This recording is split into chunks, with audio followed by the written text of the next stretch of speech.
So we're back, and I've just come in the garage to sort out a few things. I'm going to end up getting the router surfacing jig painted. I'm going to use that kind of dark green right there.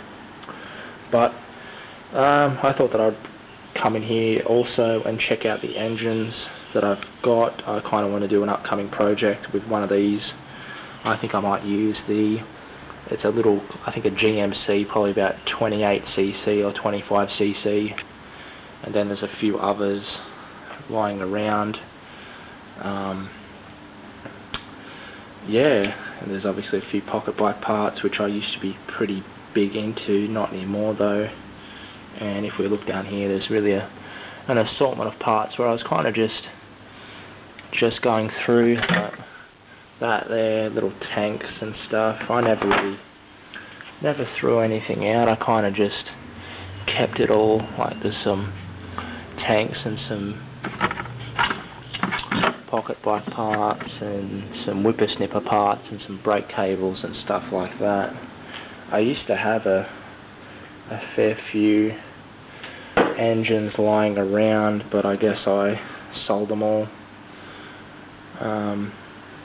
The stuff that I do have is the stuff that I kept, but this here, that tank there would make a really cool tank for like a little RC boat, something like that. I could just tap some fittings into that and off we go.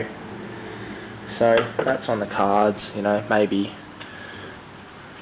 one day down the track, but I think it's definitely doable.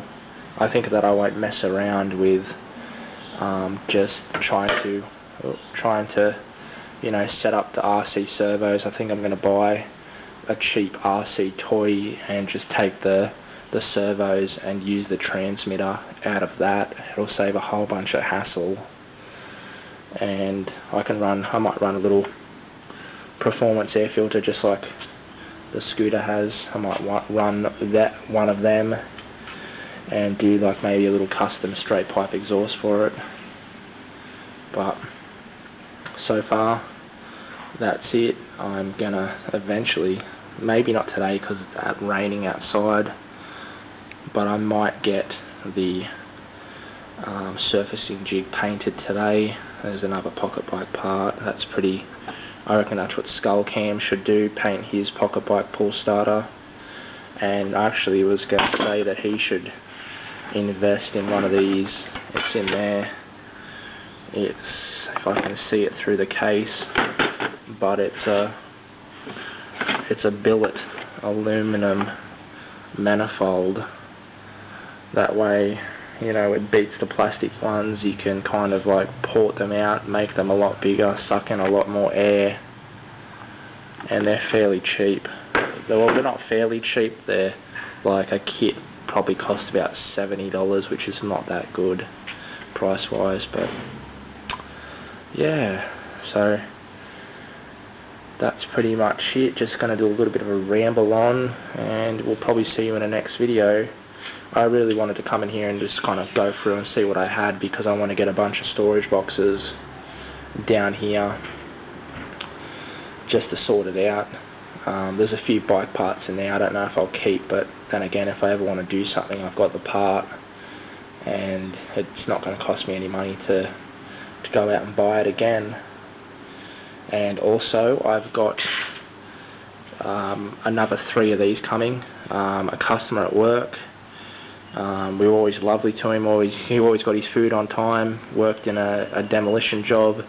Got 4. I think he got about 6 or 7 of them, brand new. Just the keys don't work because he couldn't find them. But I got about 3 of them in way better condition than that coming. I've just got to pick them up on Saturday from work when I've got the chance.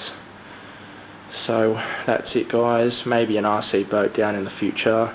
Check out Skullcam, he's into pocket bikes, and we'll see the router surfacing jig sometime get painted. So don't forget to subscribe and like, it really helps me out. So see you next time.